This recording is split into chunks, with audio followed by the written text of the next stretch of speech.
ದೊಡ್ಡಬಳ್ಳಾಪುರದ ದೊಡ್ಡಬಳ್ಳಾಪುರ ವಿಭಾಗದ ದೊಡ್ಡಬಳ್ಳಾಪುರ ಗ್ರಾಮಾಂತರ ಪೊಲೀಸ್ ಸ್ಟೇಷನ್ ಒಂದು ನಮಗೆ ಮಾಹಿತಿ ಬರ್ತದೆ. ಕಾರು ಬೆಂಕಿ ಹತ್ಕೊಂಡು ಉರಿತಾ ಇದೆ ಅಂತ. ಕೂಡಲೇ ನಮ್ಮ ಇನ್ಸ್ಪೆಕ್ಟರ್ ಸ್ಪಾಟ್ಗೆ ಹೋದಾಗ ಬೆಂಕಿ ಉರಿತಾ ಇತ್ತು. ಮತ್ತೆ ಅಗ್ನಿಶಾಮಕ ಅಂತಂದು ಆರಿಸಿದ್ರು. ಅದರಲ್ಲಿ ಒಂದು ಮಹಿಳೆ ಸಂಪೂರ್ಣವಾಗಿ ಸುಟ್ಟಾಗಿರ್ತಕ್ಕಂಥ ಒಂದು ಕುರುಹು ಕಾಣಿಸ್ಬಂತು. ಅದಕ್ಕೆ ನಾವು ಇನ್ವೆಸ್ಟಿಗೇಷನ್ ಸೋಕೋ ಟೀಮ್ ಎಲ್ಲ ಕಳ್ಸಿಕೊಟ್ವಿ. ಆಗ್ಲೇ ನಮ್ಗೆ ಸಂಶಯ ಬಂತು ಇದು ಯಾವ್ದೋ ಒಂದು ಮರ್ಡರ್ ಅಂತ. ಯಾಕಂದ್ರೆ ರಸ್ತೆ ಮೇಲೆ ಆಗಿಲ್ಲ, ನಿರ್ಜನ ಪ್ರದೇಶಕ್ಕೆ ಹೋಗಿ ಬೆಂಕಿ ಆಗಿದೆ. ಒಂದು ಮಹಿಳೆ ಪೂರ್ತಿ ಸುಟ್ಟು ಗಾಯಗಳಾಗ್ತದೆ. ಅದನ್ನ ಮತ್ತೆ ತನಿಖೆ ಪ್ರಾರಂಭಿಸಿದಾಗ ಆಕೆ ದೇವನಹಳ್ಳಿಯದ ಸರೋಜಮ್ಮ ಅಂತ college lecturer, PUC college lecturer, Kannada lecturer. ಆಕೆ ಒಬ್ರ ಜೊತೆ ಫ್ರೆಂಡ್ಶಿಪ್ ಮಾಡ್ಕೊಂಡಿದ್ದಾಳೆ. ಮಾರ್ಸಂದದ ಆತ್ನು ಶಿವಕುಮಾರ್ ಅಂತ, ರಾಮಾಂಜನಿ ಅಂತ ಹೇಳ್ಬಿಟ್ಟು ಫ್ರೆಂಡ್ಶಿಪ್ ಇರ್ತದೆ. ಆ ರಾಮಾಂಜನಿ ಈಕೆ ಫ್ರೆಂಡ್ಶಿಪ್ ಇದ್ದಾಗ ಈಕೆ ಗಂಡ ಒಂದು ಏರ್ಪೋರ್ಟ್ ಅಲ್ಲಿ ಕೆಲಸ ಮಾಡ್ತಾ ಇರ್ತಾನೆ. ಪಾಪ ಬೆಳಿಗ್ಗೆ ಹೋದ ಸಂಜೆವರೆಗೂ ಬರೋದಿಲ್ಲ. ಆಯಮ್ಮನಿಗೂ ಇಬ್ರು ಮಕ್ಳು ಇರ್ತಾರೆ.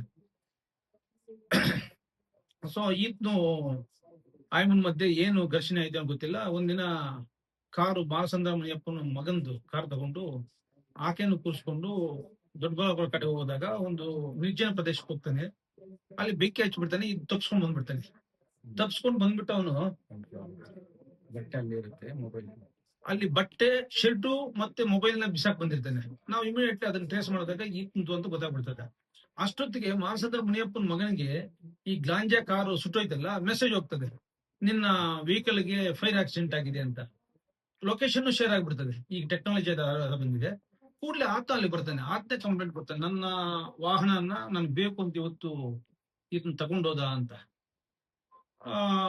ಅದ್ರ ಮೇಲೆ ಆತದೇ ಒಂದು FIR ತಗೊಂಡು ವಿಚಾರ ಮಾಡಕ್ ಶುರು ಮಾಡಿದಾಗ ಕಡೆಗೆ ಮೃತಳು ಸರೋಜ ಅಂತ, ಈಕೆ ಜೊತೆ 5 ವರ್ಷದ ಫ್ರೆಂಡ್ಶಿಪ್ ಇತ್ತು.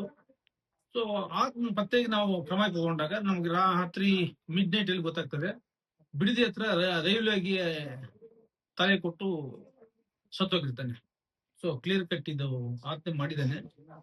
ಆತ್ಮ ಅವರ ಇಬ್ಬರ ಸಂಬಂಧದಲ್ಲಿ ಯಾವ್ದೋ ಬಿರುಕು ಬಂದಿದ್ರಿಂದ ಈ ತೀರ್ಮಾನ ತಗೊಂಡಿರ್ತಾನೆ. ಈತ್ನಿಗೂ ಹೆಂಡತಿ ಇದ್ರೂ ಆತನ ಜೊತೆ ಇರೋದಿಲ್ಲ. ಈತ್ನ ಒಬ್ಬಂಟಿಯಾಗಿರ್ತಾನೆ. ಆಕೆ ಮತ್ತು ಇಬ್ಬರ ಮಧ್ಯೆ ಏನೋ ವೈಮನಸ್ಸು ಬಂದಾಗ ಈ ಒಂದು ಕೃತ್ಯ ಎಸಗಿರ್ತಾನೆ. ಪ್ರಕರಣ ಇನ್ನು ತನಿಖೆಯಲ್ಲಿದೆ. ಅದು ಬಹಳ ಶಾರ್ಟ್ ಟೈಮ್ ಅಲ್ಲಿ ಪತ್ತೆ ಮಾಡಿರ್ತಾರೆ. ಅದಕ್ಕೆ ಸಂಬಂಧಪಟ್ಟಂತ ಸಿಬ್ಬಂದಿಗಳು ಮತ್ತು ಅಧಿಕಾರಿಗಳಿಗೂ ಸಹ ನಾವು ಅಭಿನಂದನಾ ಪತ್ರ ಮತ್ತು ನಗದು ರಿವಾರ್ಡ್ ನ ಕೊಡ್ಲಿಕ್ಕೆ ಕ್ರಮ ಕೈಗೊಳ್ತೀವಿ.